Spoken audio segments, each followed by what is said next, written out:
یہ جو محترم نے کہا نا کہ تراویح کا لفظ قرآن و حدیث میں آپ نہیں دکھا سکتے. ہاں محدثین نے باب باندھا ہے تراویح کا, تو لفظ تو سنت مؤکدہ کبھی نہیں دکھا سکتے. کیا خیال ہے؟ مگر تمام فقہا محدثین فرق کرتے ہیں, یہ سنت مؤکدہ ہے اور یہ اس ٹرم اور اصطلاح اس کے لیے قرآن و حدیث سے ثابت ہونا ضروری. کسی بھی ٹرم جو ہوتی ہے نا وہ آپ کی اپنی ہوتی ہے کسی چیز کو سمجھانے کے لیے. فرض اور واجب, بلکہ فرض اور سنت یہ فرق بھی قرآن و حدیث سے نہیں دکھا سکتے آپ. حدیث میں جب آتا ہے نا یہ سنت ہے تو بسا اوقات وہ فرض ہوتی ہے, وہ سنت نہیں ہوتی.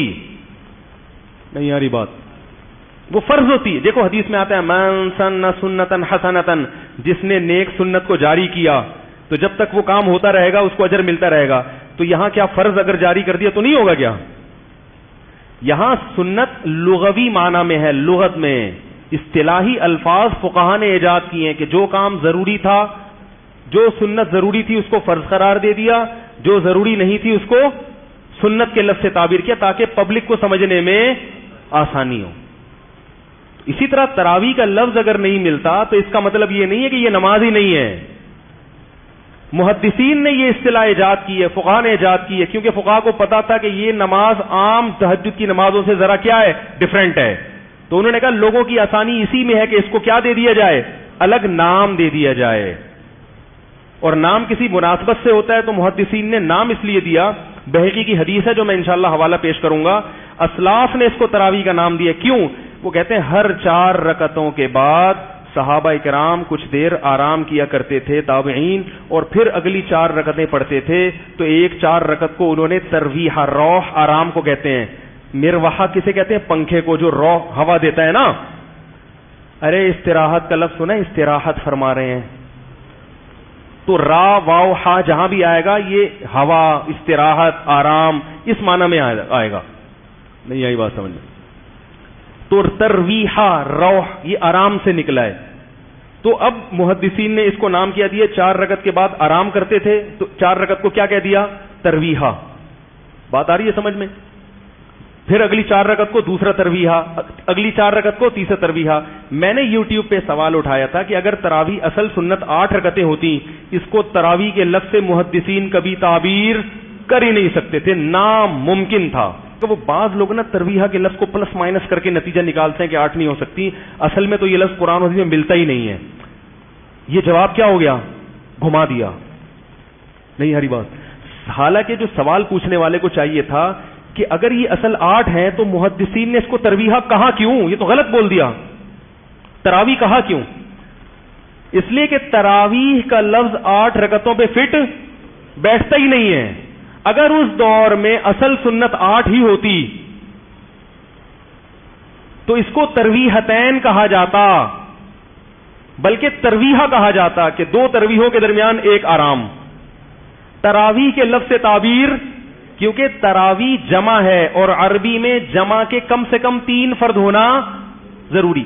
اس کو سمجھاتا ہوں میں. دیکھو رجل کا معنی ایک آدمی, رجولانی 2 آدمی, رجال کم سے کم 3 اور زیادہ سے زیادہ جتنے چاہے ہوں. بات آ رہی ہے سمجھ میں؟ 2 آدمیوں کو رجال نہیں کہہ سکتے. 8 رکعتیں یہ کتنے ترویحے بنتے ہیں؟ 2 ترویحے. تو ان کو ترویحتان کہیں گے. تراویح یہ ترویحہ کی جمع ہے, یہ 8 رکعتوں پہ صادق بولو بھائی آتا ہی نہیں ہے. تو سوال یہ پیدا ہوتا ہے کہ اس زمانے میں حضرت عمر نے اگر 8 رکعتیں پڑھوائی تھیں تو محدثین اس کو ترویحتین کا نام دیتے, تراویح کا نام نہ دیتے. تراویح کہنا اس کی علامت ہے کہ 8 سے زیادہ ہیں, کیونکہ اس کو پھر تراویح کہہ ہی نہیں سکتے. یہ سوال تھا, مگر محترم بڑے آرام سے اس جواب کو, اس سوال کو پی گئے اور بات کو گھما دی کہ یہ تو نام ہی بعد میں دیا ہے مگر یہ کیوں دیا, غلط نام کیوں دیا؟ کہہ رہے یہ نام تو قرآن و حدیث میں ہے ہی نہیں, یہ جواب دیا. ہمارا سوال یہ نہیں تھا کہ یہ قرآن و حدیث میں یہ نام ہے یا نہیں, ہمارا سوال یہ تھا کہ محدثین اگر 8 رکعتیں ہوتی تو محدثین نے اس کو غلط نام کیوں دیا؟ پھر اتنی ان میں شعور نہیں تھا کہ 8 کو تراویح نہیں کہتے. یہاں تک کلیئر ہو گئی بات؟ نہیں ہو رہی کلیئر میرے خیال میں. آگے چلیں. تراویح جمع بھی نہیں ہے، جمع اقصا ہے. یہ اس سے بھی ایک علمی بات. عربی میں جمع کی بھی دو قسمیں، ایک جمع قلت اور ایک جمع کثرت.